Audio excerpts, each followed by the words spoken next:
नमस्कार बाळांनो. फिजिक्सचा पेपर अवघड गेलाय. काही प्रश्न विद्यार्थ्यांना असे सुटलेच नाहीत आणि जे हुशार विद्यार्थी आहेत, मग जे आमच्याकडे ऑफलाईनला वगैरे असतील किंवा काही जे ऍव्हरेज असतील, त्यांना पण काही क्वेश्चन असे वाटले होते की ते क्वेश्चन आउट ऑफ सिलेबस आहेत किंवा त्याच्याबद्दल काय लिहायचं आहे.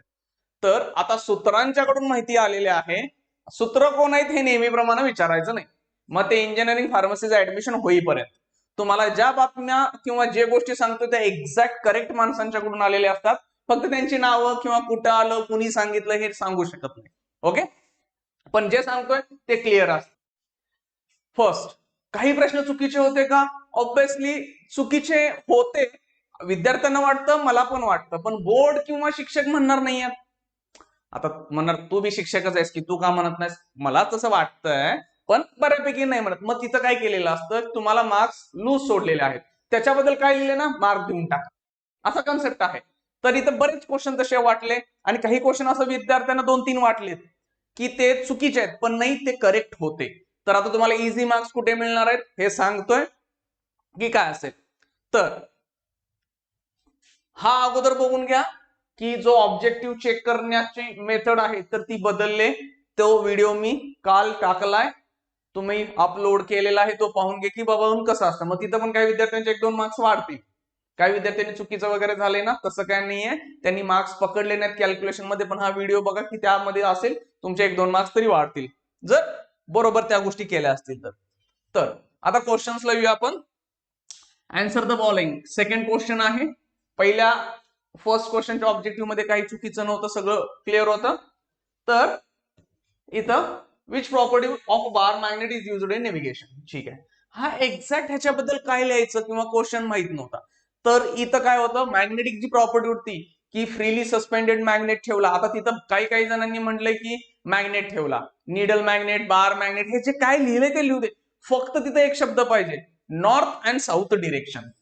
काही मुलांनी फक्त एनएस जरी लिहिलं असेल, नॉर्थ साऊथ, सफिशियंट आहे, मार्क दिला जाणार. एक्झॅक्ट क्लिअर होत नाही त्या क्वेश्चन मधून की काय which property of bar magnet. Bar मॅग्नेटची प्रॉपर्टी आहे का ती? नेव्हिगेशन साठी काय वापरतात? काही म्हणतील सर निडल, तो कंपॉस वापरतात, हे सगळं ठीक आहे. फक्त तिथे एक शब्दाची गरज आहे, नॉर्थ साऊथ. सगळं लिहिलं पाहिजे असं काय नाही. जिओमेट्रिक नॉर्थ अँड साऊथ वगैरे असेल किंवा जिओग्राफिक कोण लिहिला असेल, फक्त हा शब्द पाहिजे, एनएस. नॉर्थ साऊथ राहू दे, एवढं लिहिलंय पास झालं. ठीक आहे, म्हणणार ए बाबा आम्ही हे लिहिलंच नाही, पण न लिहिलंय तिथं सांगतो तिथं पुढं काय असेल.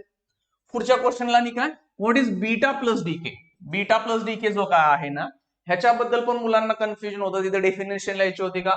ऑब्विसली डेफिनेशन लिहिली असेल तर ठीक आहे. काही जणांनी पुस्तकातली रिॲक्शन लिहिली असेल, स्पेलिंग चुकले जरा समजून घ्या. रिॲक्शन असेल plus proton to neutron conversion, हाही शब्द टाकला असेल, सफिशियंट असतो. सगळ्या सूत्रांच्या माहितीवरनं सांगतोय की हे पाहिजे तुम्हाला, कारण हे एक आन्सर नाही ना, इथं 3-4 आन्सर येऊ शकतात या क्वेश्चनला. ह्यातलं काही लिहिलंय, ठीक आहे, मार्क दिले जातील. ओके, पुढचा क्वेश्चन डाऊटफुल कुठला? सेक्शन बी मधला, व्हॉट इज एडी करंट. ही डेफिनेशन तर आहे. स्टेट इट्स टू ऍप्लिकेशन, हा clear cut out of syllabus question. तुम्ही म्हणणार हे कसं काय आउट ऑफ सिलेबस? ह्या आम्ही तर हे जुन्या पुस्तकांमध्ये ह्याचे ऍप्लिकेशन डिटेल्स मध्ये टाकल्यात. मग कोण म्हणेल ब्रेक सांगेल मॅग्नेटिक, मग इंडक्शन बद्दल, कोण डेट बेट गॅलॉनमीटर, असं काही ना काहीतरी सांगणार आहेत. पण हे जुन्या बुक्स मध्ये डिटेल याच्याबद्दल दिले, नवीन बुक्स मध्ये नाहीये, जाऊन चेक करा. मग ज्यांनी ज्यांनी एडी करंट लिहिलाय, डेफिनेशन वगैरे लिहिलाय, ठीक आहे, ह्याचा एक मार्क दिला जाईल. याच्या ऍप्लिकेशन बद्दल ह्या मधलं एक्सप्लेनेशन टाकला असाल, एक्सप्लेनेशन काय, जाऊ दे, एडी करंट बद्दल, तिथेही तुम्हाला हा फ्री मार्क्स एक दिला जातो. हा फ्री मार्क आहे एक. ठीक आहे, ह्यात काय वादच नाही का. फक्त ह्याच्यावर ऍप्लिकेशन लिहिण्याचा प्रयत्न ज्यांनी केलाय त्यांना तो मार्क्स दिला जाईल, क्लिअर कट दिला जाणार. कारण हे कुठं बुक मध्ये आहे, हे जुन्या बुक्स मधल्या, नवीन बुक्स मध्ये तिथे बघा आहे का? नाहीये. हा, काही जणांना अजून असेल की ते मीटर ब्रिज केल्विन्स मेथड मध्ये एरर्स काय आहेत आणि ते रिड्यूस करायच्या रेमेडीज काय आहेत.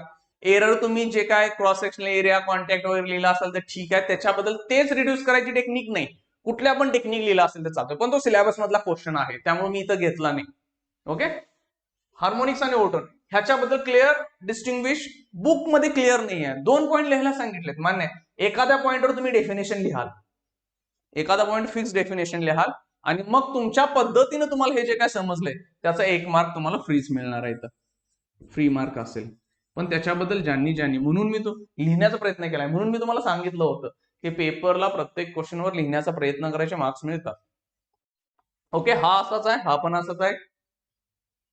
पुढे जाऊन सेक्शन डी. इथे प्रॉब्लेम काय झालाय की विचारलंय काय, लॅपलास इक्वेशन आहे लॉ. मी इम्पॉर्टंट क्वेश्चन दिले होते त्यातनंच हे आलेत बघा, भरपूर क्वेश्चन आहेत सगळे दिलेले.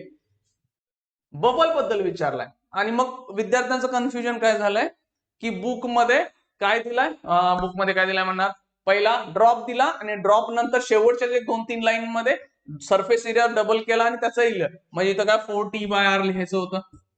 मग काही विद्यार्थ्यांनी ड्रॉप न सुरू केलाय.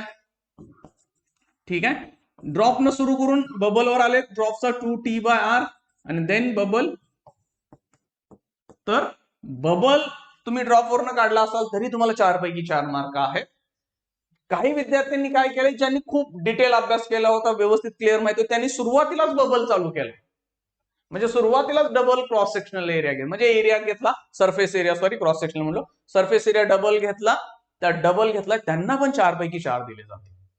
म्हणजे तुम्ही बुक्सची मेथड फॉलो केली असेल तर ठीक आहे, ज्यांनी बबलची मेथड स्वतःहून डिराईव्ह करून पहिला सरफेस एरिया डबल घेऊन सॉल्व्ह केला असेल त्यांना पण 4 पैकी 4 दिले जाणार.